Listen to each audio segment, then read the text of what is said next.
3 mois après son insurrection populaire les 30 et 31 octobre 2014, le peuple burkinabé est redescendu dans la rue le 7 février 2015, cette fois-ci pour protester contre la garde prétorienne de l'ancien président Blaise Compaoré qui a par 2 fois pris en otage le Conseil des ministres de la transition. Tous les acteurs sociopolitiques sont unanimes qu'il faut démanteler ce régime. La manifestation du samedi a été une manifestation historique parce qu'elle tombait pile poil sur les 100 jours de l'insurrection, du début de l'insurrection. Et par conséquent, pour nous, c'est peut-être du mal pour du bien que cette provoque du RSP nous a permis de repartir dans la mobilisation et de repartir dans nos propres élans pour montrer effectivement qu'il est indispensable que la société se réveille sur cette question militaire, sur l'indispensable nécessité de dissoudre le RSP. On peut discuter de comment on le fait dans les modalités pratiques, de façon professionnelle, de façon experte, mais ça ne doit pas être négociable. Si nous négocions cela, c'est que nous acceptons que nous avons une démocratie sous surveillance militaire. Si nous négocions cela, c'est que nous acceptons, nous prenons acte du fait que le sacrifice de nos martyrs n'ira pas plus loin que cela et qu'on est dans une sorte de processus borné par la volonté de ceux qui ont des armes, fussent-ils surentraînés, fussent-ils suréquipés, mais en tout état de cause, nous ne serons pas à la hauteur de notre message de l'insurrection, qui est la leçon que finalement, c'est le peuple souverain qui a tout le pouvoir et il le prend quand il le veut. Le régime de sécurité présidentielle est un régime qui a été conçu, élaboré par Blaise Compaoré pour ses besoins personnels. Ayant fui avec l'insurrection, le régime de sécurité présidentielle n'a plus sa raison d'être. Son démantèlement avait été recommandé par le Collège de sages depuis le 30 juillet 1999. Aujourd'hui, exiger la dissolution et le démantèlement du régime de sécurité présidentielle est une exigence de notre peuple. De ce point de vue-là, nous pensons que les tractations qui sont en cours avec les autorités de la transition devraient purement et simplement être reversées dans le cadre des réformes générales comme cela est prévu dans la charte de la transition.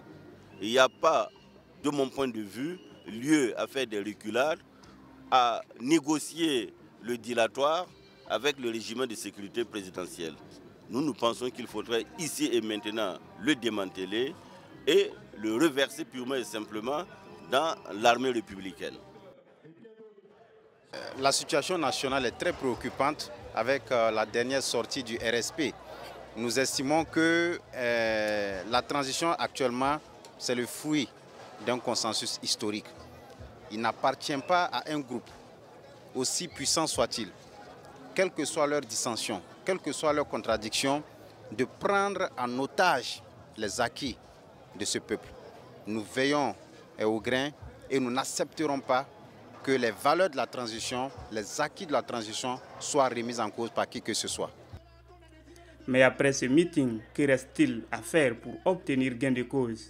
La première chose qui consiste à construire un rapport de force qui ne leur soit pas favorable. Comment on construit un rapport de force?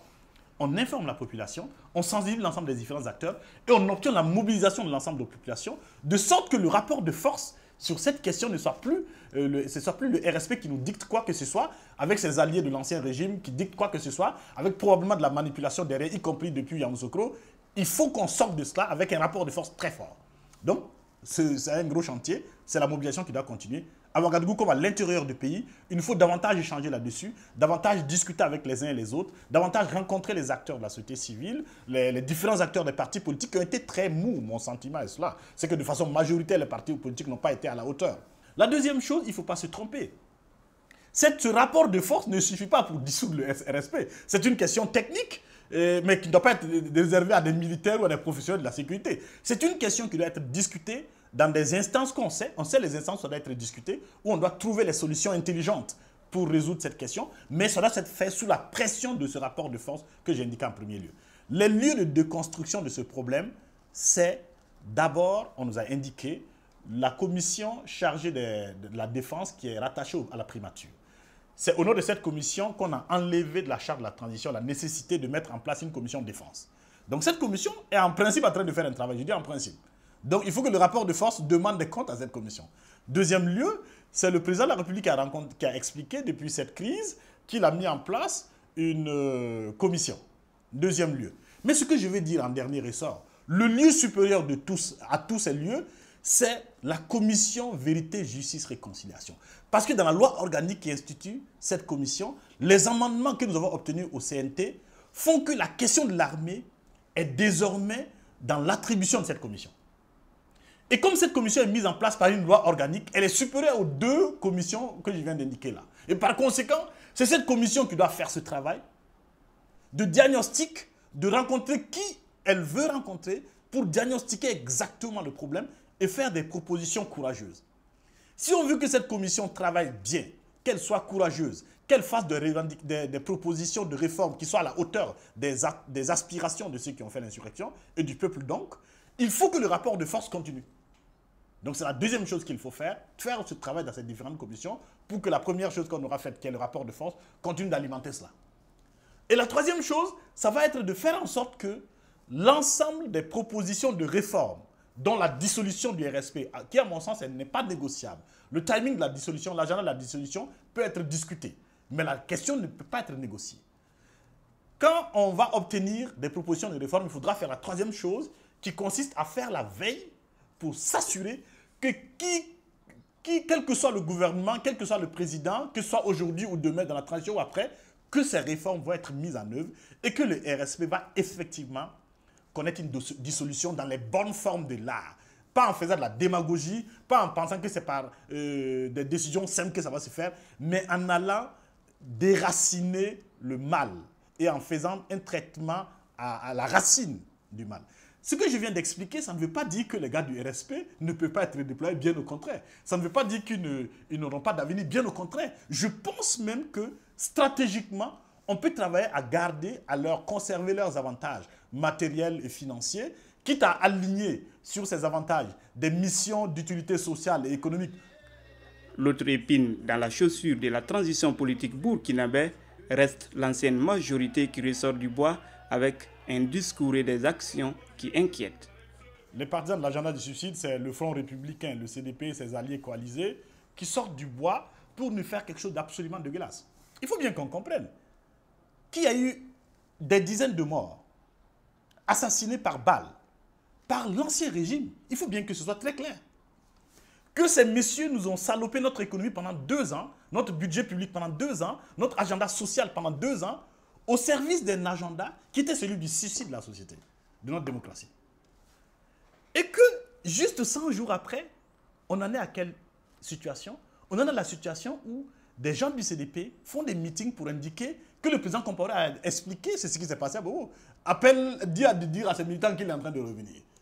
Que des gens du CDP nous disent, OK, il n'y a pas de problème, on ne va pas faire éternellement mea culpa. C'est ça leur discours aujourd'hui.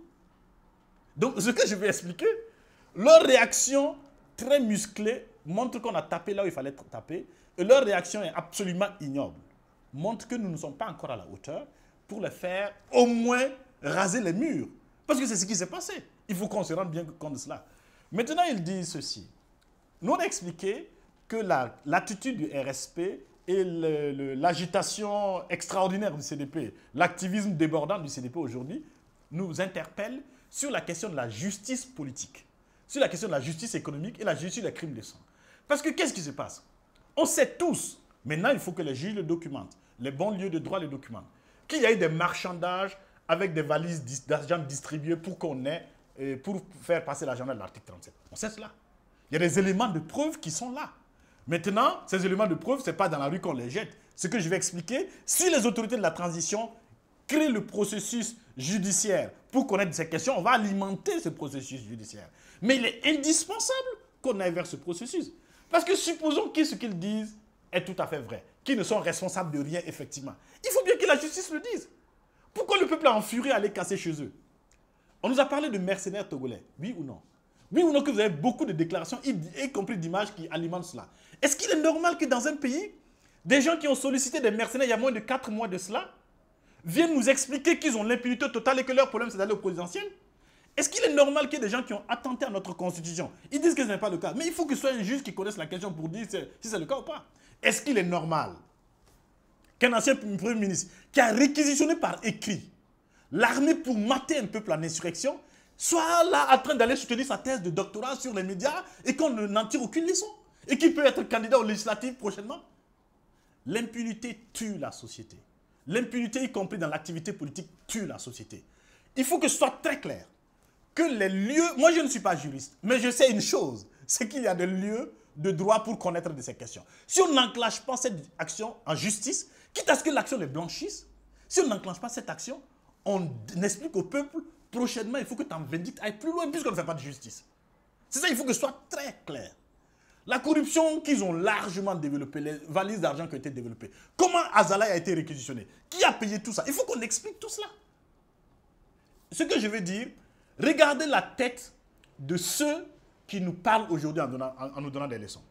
Vous prenez quelqu'un comme le président du directoire du CDP, M. Koné. C'est bien cela. Pourquoi M. Koné a l'occasion de parler encore? Parce que la justice ne s'est pas saisie des dossiers de malversation financière dans le secteur bancaire dans lesquels il est cité depuis des années. C'est ça notre problème. Qui nous dit que dans 10 ans, quelqu'un ne va pas nous refaire le même retard en reprenant en otage notre processus politique parce qu'il y a une impunité là-dessus? Ce n'est pas de la revanche, c'est une question de l'état de droit. De nombreux défis donc sur les frêles épaules d'une transition née pour vivre 10 mois. Droit Libre TV, la web télé 100% droits humains, 100% liberté d'expression.